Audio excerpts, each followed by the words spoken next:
This video provides guidance for the safe washing and sterilization of laboratory glassware. It is intended to supplement the formal instruction provided in each institution and each laboratory. This video is not a substitute for a safety training program.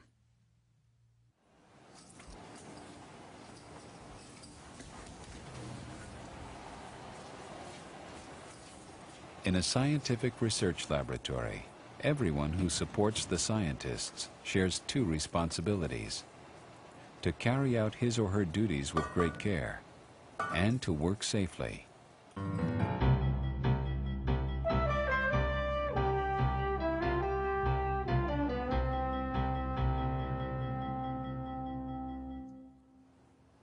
You already know a lot about working safely in glassware washing, but we're going to review some highlights with help from Cliff Sonnenbrot. Morning, Rodney. How are you doing? Good. How are you, Cliff? Very good, thank you.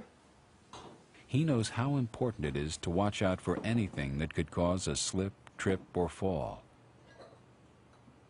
A margin of safety is provided by a non-slip surface or floor mats. Cliff knows that he gets important protection by wearing a lab coat and closed-toed shoes with rubber soles. And he's careful always to remember his safety glasses and rubber gloves.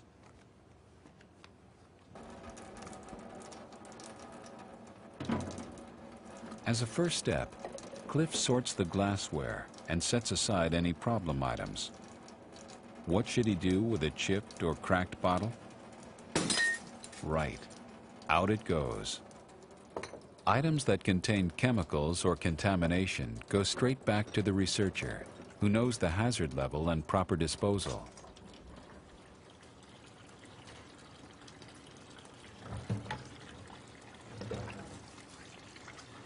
At Cliff's facility, all items are pre-soaked with EDTA sulfonate-based detergent to aid in cleaning and eliminate any need for acid cleaning. For scraping labels, he braces the bottle against the sink so he has good control.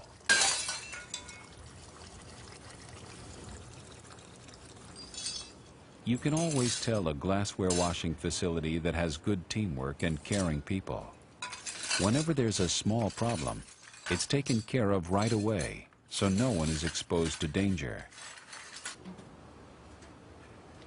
Cliff and his co-workers take responsibility. They watch out for their own safety and for the safety of each other.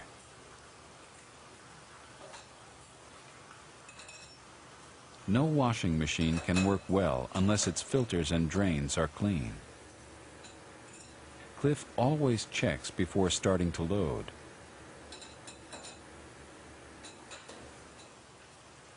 A piece of glass in the drain sump could cause an inadequate wash or an overflow.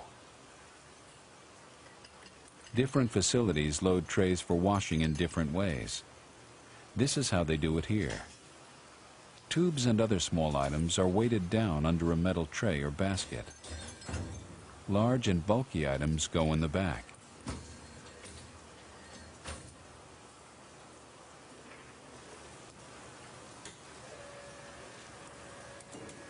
A last check to assure that the wash cycle is programmed correctly.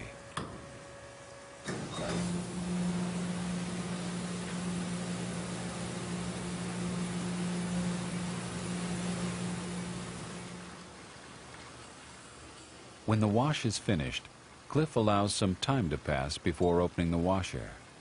Then he waits for the steam to clear before removing the hot items.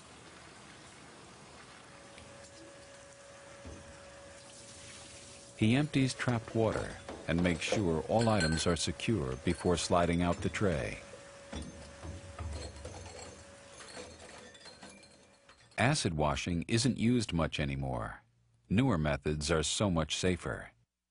But if it's still practiced at your facility, you'll want to follow the safety steps that Rodney Chisholm is using. He keeps the acid bottle inside another container and protects himself with long-sleeved gloves, heavy-duty apron, and protection for the face. Even with all his protective clothing, Rodney works carefully to prevent any splashes. He also makes sure there is no bleach nearby, since bleach and the acid can form a dangerous gas. And he never forgets the buddy system, making arrangements with another worker to stay nearby the whole time.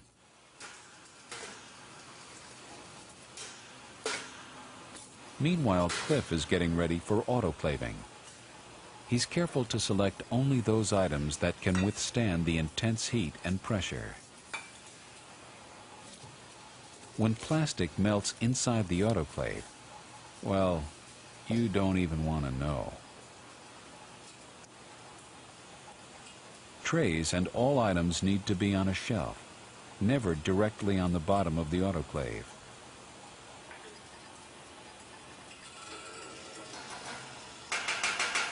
Just as on the washing machine, he checks filters before loading.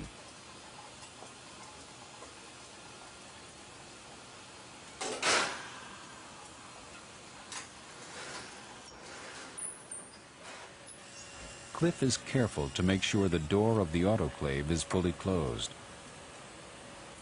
Of course, he is thoroughly familiar with the manufacturer's operating instructions.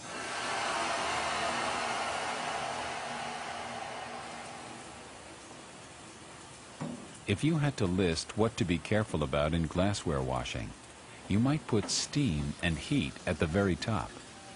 Cliff protects himself by first cracking the door and wearing heat-resistant gloves. The autoclave door is probably the hottest spot in the whole facility. Cliff waits a full 5 minutes if the autoclave load contains bottles, and no less than 10 minutes when he's autoclaving liquids.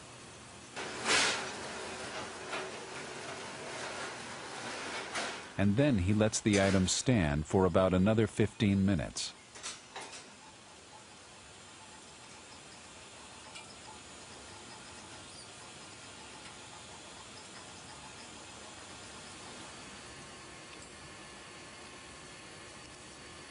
Before loading containers of liquids into the autoclave, the tops must be loosened to avoid having the bottles shatter. Cliff uses a tray to catch any spill and adds 1/4 to a 1/2 inch of water so the bottles will heat more evenly.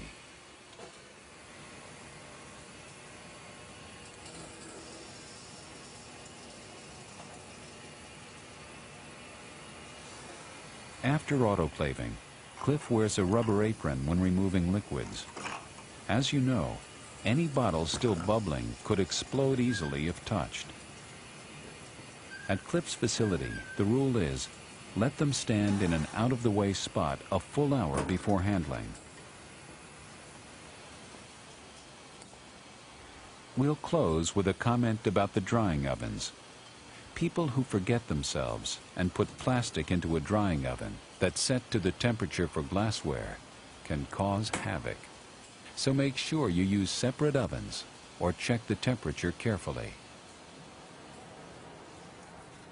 The researchers themselves know the job you do in glassware washing makes a difference. Well, in terms of good science, it's very important because there have been instances in my experience where experiments don't work because glassware wasn't washed properly. If you carry through a solvent or an agent or a chemical from one experiment to the next, your expectations might be a little high if you think that it's going to work. You're a good team member in the research lab when you deliver clean glassware and work safely. Doing both of those well is what makes glassware washing a demanding and rewarding job.